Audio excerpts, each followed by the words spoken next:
A detective who worked on researching an explosive Fox News story is today taking the channel to court, alleging they defamed him in a deliberate effort to help Donald Trump deny Russia was behind the election hack. Now, all these at this point are just claims. They need to be proven. He says he has evidence, including texts and voicemails. But first, the context. DNC staffer Seth was murdered in July 2016. Police say it was likely from a botched robbery. In May, though, Fox News touted a supposed break in the case. What you're about to see is a story they have not proven, which fell apart after airing, and which Fox has partially retracted. Another Fox News alert, a huge bombshell in the murder of this DNC staffer. An investigator now says Seth Rich was in contact with WikiLeaks before he was murdered. So if that is true, and we don't know yet, looks like Russia didn't give it to WikiLeaks. Right. Well, it was Seth Rich, perhaps. Perhaps. Fox News claiming maybe Russia didn't do the hacking, which would undermine the felony at the heart of Mueller's investigation and perhaps exonerate President Trump. But they didn't have evidence for that bizarre claim, and this lawsuit drives another nail in that coffin because the investigator, who we're about to hear from, who worked on the case, says Fox News made up the few false quotes they had for the story, alleging Wheeler's reputation destroyed by defendants' decision to defame him. And that's not all. Wheeler also says the White House was in on all this, and he has the evidence to prove it. Wheeler saying a key volunteer Fox investigator left him a voicemail saying, quote, "We have the full attention of the White House on this. Tomorrow, let's close this deal, whatever we've got to do." And texting, quote, "Not to add any more pressure, but the president just read the article.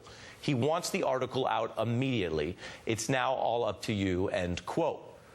Wheeler argues that was true, and the White House was involved in the retracted story. But if this was not true, well, that would help the White House, but not Fox News, if their volunteer investigator was lying while teeing up the story, or if the investor in all of this was lying. Now, that is one side of the case. Fox is fighting this case today and denying all of these allegations, saying, quote, "The accusation that FoxNews.com published the story to help detract from coverage of Russia collusion is erroneous. The retraction of this story still being investigated internally, and we have no evidence that Rod Wheeler was misquoted." And the White House said this today. Did the president know about the story pre-publication, and did he have an influence on the way the story was written? The president had no knowledge of the story, and it's completely untrue that he or the White House involvement in the story. I want to be clear with you as we proceed. There are two sides to this story. We here at The Beat have invited the White House on this show to elaborate an open invitation this week. Tonight, we have another side of the story. Rod Wheeler, the plaintiff in this case, and Douglas Wigdor, Rod Wheeler's attorney. Rod, what are you claiming, and when did this entire incident change for you? Because initially you were voluntarily involved. That's right. Well, I was asked to get involved in conducting an investigation, a murder investigation of Seth Rich, and that's why I got involved, so I could try to find out who killed this guy. During the course of my investigation, there was a lot of things that came up. There was a lot of suspicious information that I was learning, as far as possibly even the DNC being involved to some degree. I don't know. But what I decided to do was to, take all of the information I got and give it to the police department, like you should do in any case, and go from there.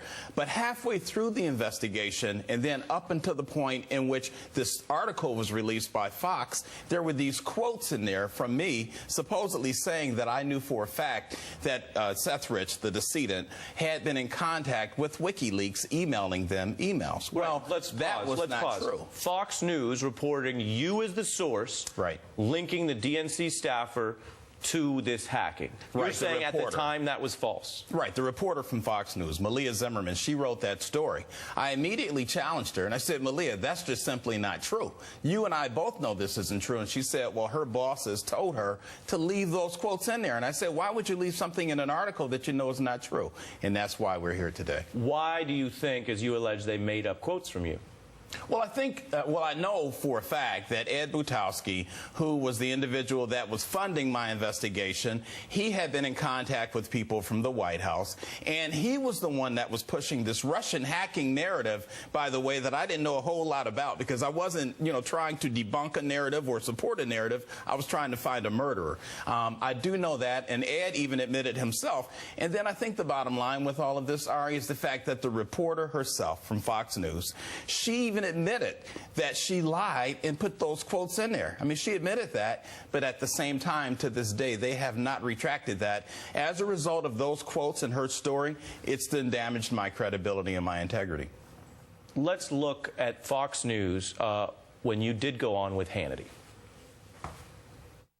There was a federal investigator that was involved on the inside of the case, a person that's very credible. He said he laid eyes on the computer and he laid eyes on the case file. When you look at that with the totality of everything else that I found in this case, it's very consistent for a person with my experience to begin to think, well, perhaps there were some email communications between Seth and WikiLeaks. If you were so concerned at the time, why did you go on Fox News and make that claim? Well, I think that claim was true. Think about it. If this investigator, this FBI investigator that was developed by the Fox News person, if that person, what they're saying is true, coupled with everything else that I had been finding in my investigation, then any investigator would say to themselves, well, maybe his death was a result of something related to his job. So you're saying, I just want to be clear, you're saying at that moment you were telling the truth because you were relying on misinformation? So in your mind, you exactly. I was relying on and then when did you change your mind? Well, I never actually changed my mind. See, I never backtracked anything because I actually never made those statements, those quotes in the first place. The day after that story was released is immediately I confronted that reporter and I told her, you need to take these things out of the article. She never did that. So I mean, really the difference between what you just played and what was in the May 16th article is that in the clip, he's talking about a source that allegedly existed. We don't even know if this source existed. This is what Ed Butowski and Malia Zimmerman said. When they did the May 16th article, they attributed everything to Rod having seen these emails, and he never saw the emails. And as he said, both Malia Zimmerman and Ed Butowski both admitted that these quotes weren't right. In fact, Ed Butowski said, you know what?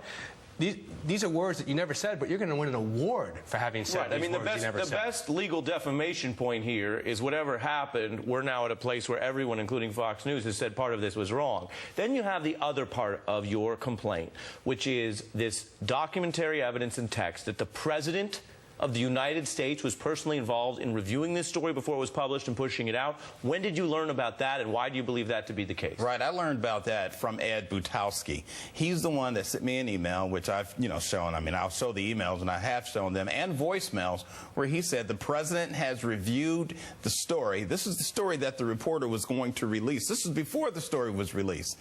This is what he sent to me. The President has reviewed this story and wants it out there. Wow. So, hold on. Now, this comes from Ed Butowski. Right. What did you think when you got that text?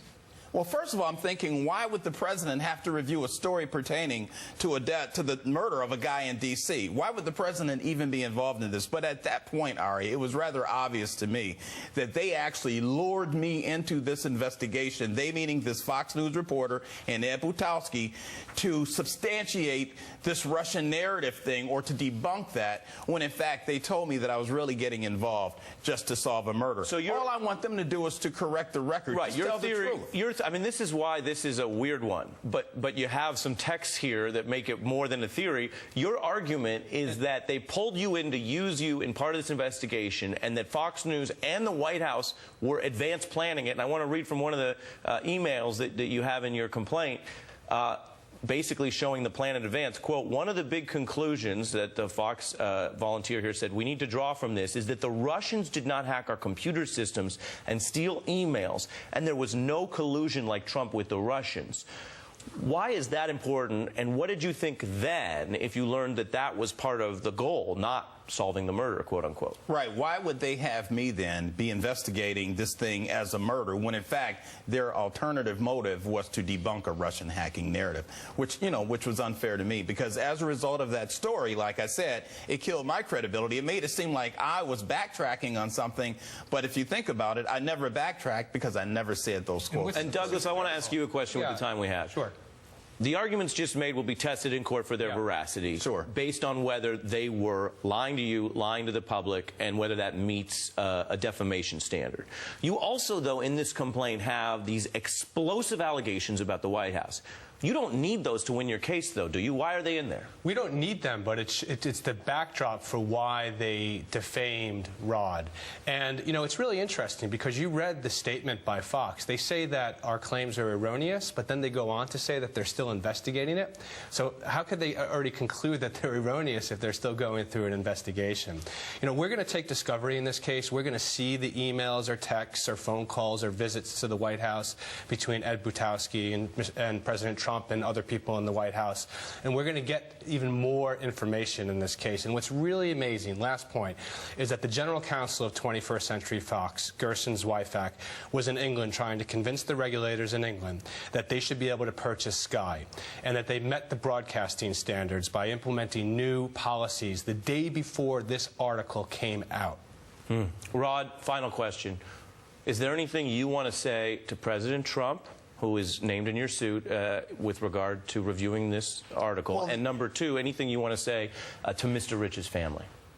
Well, I've already expressed my apologies to the Rich family that this thing even went in the direction that it did. And the only thing I would say to the president and to the Democratic Party is to butt out of police investigations and let the police department conduct their own homicide investigations, because I don't think we would be here today if the DNC would not have been involved to some degree with this investigation with the D.C. Police Department. How was the DNC involved with the police department? Well, I said before on a Fox show that during my investigation, when I first reached out to the police department, Donna Brazile was the one that contacted the Rich family wanting to know why I was snooping around. Why would Donna Brazile even be involved in this situation if this is just a street murder? So I do think the DNC need to butt out of this police investigation, and Ed Butowski and the Republican Party as well. I don't know for a fact, Ari, and I know we don't have much time, I don't know for a fact if President Trump even knew about all of these things going on, but if I was to base it off of what Ed Butowski said, then I would say, yes, he did. I don't know that for a fact, but I think politicians need to butt out of police work and let cops do their jobs. Rod Wheeler, thank you for taking some time here to explain your case, and Douglas Wigdor, your attorney. Appreciate you both. Sure. We were going to stay on this important story as we look at the angle regarding these allegations regarding President Trump and new reports he might be hiring a very senior Fox News executive forced out during the Roger Ailes scandal.